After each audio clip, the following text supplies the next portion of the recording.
Hello everyone, welcome back to English classes.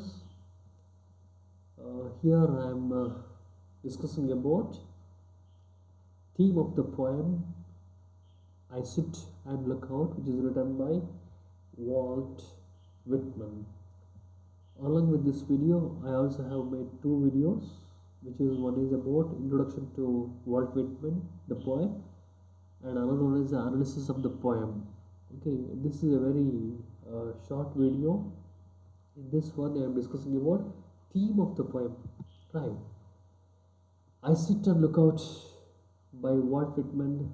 So here I present theme of the poem. The main theme of the poem I Sit and Look Out is human cruelty and the misery it causes. Right, cruelty and misery. That's a very important thing with the poem. The thing he chose to write about it. Whitman describes a long list of slights and degradations. The poor, the labor classes, and the Negroes, right, that he has observed. But he points out that although he sees and hears them, he remains silent. He looks out, he observes only, he was silent, he never spoke against somebody.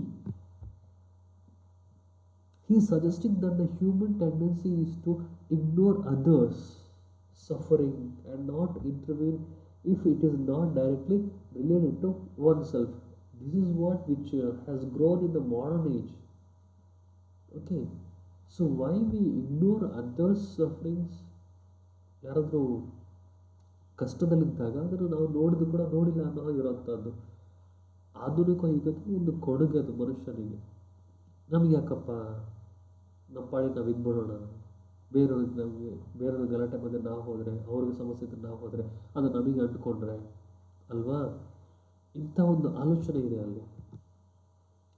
The speaker in Walt Whitman's poem I Sit and Look Out ponders the inhumanity of the human beings. Inhumanity because they are the people who are oppressing. ಜನರಿಗೆ ಕಷ್ಟ ಕೊಡ್ತಾ ಇರೋದು ನಾವೇ ಅಲ್ವಾ, ಕಷ್ಟಪಡ್ತಾ ಇರೋದು ನಮ್ಮ ಮನುಷ್ಯರೇ. ವೈ? ಸೊ ಇಂಥ ಒಂದು ಅಮಾನವೀಯ ಕೃತ್ಯ ಯಾಕೆ ಬೇಕು ಅಂತ ಯೋಚನೆ ಮಾಡ್ತಾರೆ. He ponders deeply thinks over it. He looks at the sorrow, oppression and shame of the world, hearing the cries of remorseful young men as they remember their wicked deeds. The young men, they are repenting. ಪಶ್ಚಾತ್ತಾಪ ಇದೆ ಅಲ್ಲಿ. ತಾವೇ ಮಾಡಿದ ಕೆಲಸಗಳಿಗೆ ಮನುಷ್ಯ ಪಶ್ಚಾತ್ತಾಪ ಪಡ್ತಾನೆ. ಸಾರೋ, oppression and the shame of the world. But also they are working. They are doing the same continuously. That's the wicked deeds they are doing. He notices how people misuse each other. In the whole poem, he talks about young people, mothers, wives, and a girl. Right? Mothers neglected by their children, wives abused by their husbands, and young women seduced by their suitors, the lovers. They cheated everywhere. ಹಾಗಿದ್ಮೇಲೆ ಮನುಷ್ಯ ಸಂಬಂಧಗಳಿಗೆ ಬೆಲೆನೇ ಇಲ್ವಾ? ಈ ಪ್ರಶ್ನೆ ನಮ್ಮನ್ನು ಕಾಡುತ್ತೆ. ಮನುಷ್ಯನ ಕಂಡ್ರೆ ಆ ನಂಬಿಕೆಗಳು ಕೂಡ ಕಳ್ಕೊಂಡ್ಬಿಡ್ತಾ ಇದ್ದೀವಿ ಅಲ್ವಾ. ನಂಬಿಕೆ ಇಲ್ಲ, ರೆಸ್ಪೆಕ್ಟ್ ಇಲ್ಲ, ಗೌರವ ಅಂತೂ ಇಲ್ಲವೇ ಇಲ್ಲ. ಸೊ ಒಬ್ಬರು ಕಂಡ್ರೆ ಒಬ್ರಿಗೆ ಹೆದರಿಕೆ ಇದೆ, ಅಸೂಯೆಗಳಿದೆ. Right. The speaker contemplates jealousy and love gone wrong.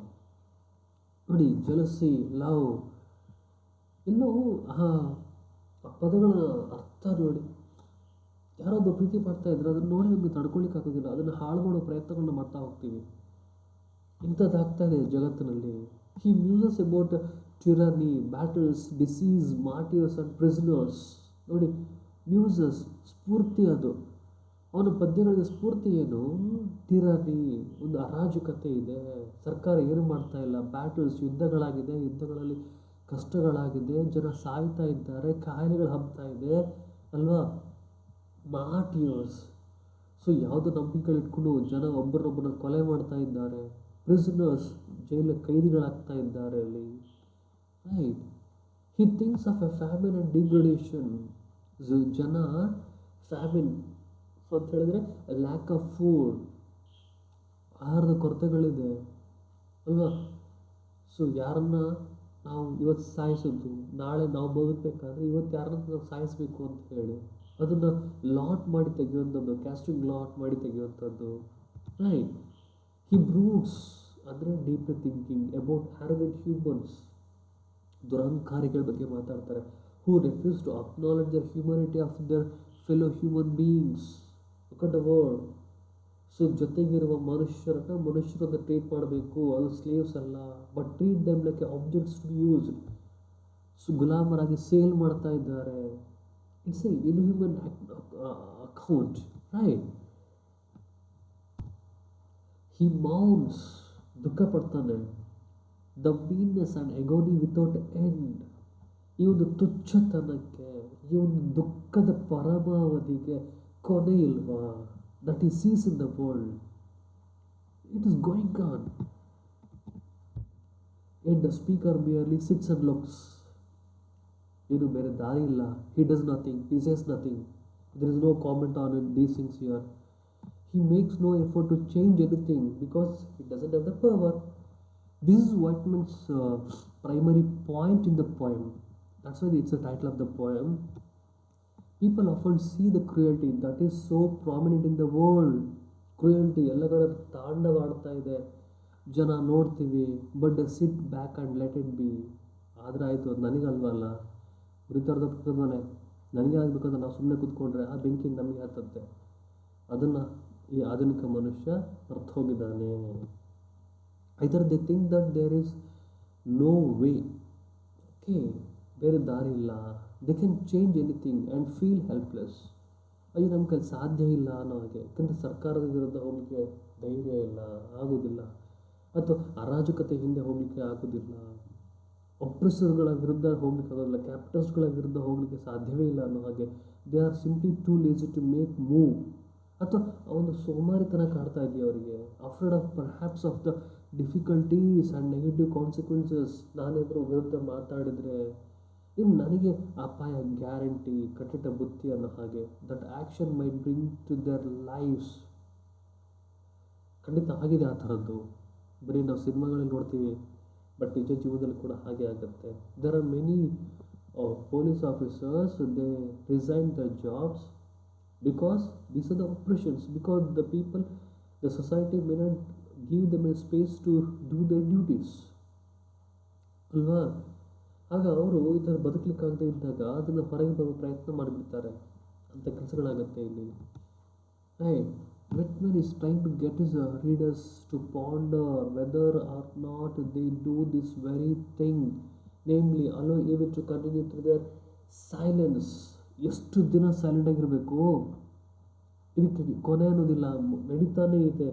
ಇಲ್ಲಿವರೆಗೂ ಧ್ವನಿ ಎತ್ತೋದಿಲ್ಲೋ ಅಲ್ಲಿವರೆಗೂ ಮುಂದುವರಿತಾನೇ ಇರುತ್ತೆ. Everyone has probably done so at some point. ಬಹುಶಃ ಕೆಲವು ವ್ಯಕ್ತಿಗಳು ಟ್ರೈ ಮಾಡಿರ್ಬೋದು. Too scared or indifferent to speak out. ಮಾತಾಡಿದವರಿಗೆ ಆಗಿದ್ದ ಅನುಭವವನ್ನು ಇಟ್ಕೊಂಡು ಉಳಿದವರು ಮಾತಾಡೋದಿಲ್ಲ. ಯಾಕೆಂದರೆ ಹಿಂದೆ ಮಾತಾಡಿದವರು ಸತ್ತಿರ್ತಾರೆ, ಕಷ್ಟಗಳನ್ನ ಅನುಭವಿಸಿರ್ತಾರೆ. ಹಾಗಾಗಿ in that case one has actually participated in the evil by refusing to try to stop it. Yes, that's a true thing. If you don't go against the people who are doing something wrong before you,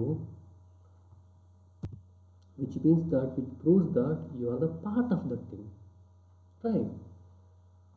So it should not happen. Indeed, Whitman would likely agree with Dietrich Bonhoeffer, who once remarked that silence in the face of evil is itself evil. So what a good quotation. And not to speak is to speak. ಮೌನ, ತುಂಬ ಅರ್ಥಗಳಿದೆ ಆ ಮೌನಕ್ಕೆ. ಹಾಗೆಯೇ ಕವಿ ಈ ಪದ್ಯದ ಮೂಲಕ ತನ್ನ ತಾನು ಸೈಲೆಂಟಾಗಿರೋ ಪ್ರಯತ್ನ ಮಾಡ್ತಾನೆ, ಆದರೆ ಪದ್ಯ ಮಾತಾಡುತ್ತೆ. ರೈಟ್? ದೋ he was silent, he done many things which reached the audience, the readers, Right. Because of that thing, he was objected by the authority. ಹಾಗಾಗಿ ವಾಲ್ಟ್ ವಿಟ್ಮನ್ಗೆ ಕ್ಯಾಪಿಟಲಿಸ್ಟ್ಗಳಿಂದ ಅಷ್ಟು ತೊಂದರೆಗಳಿತ್ತು.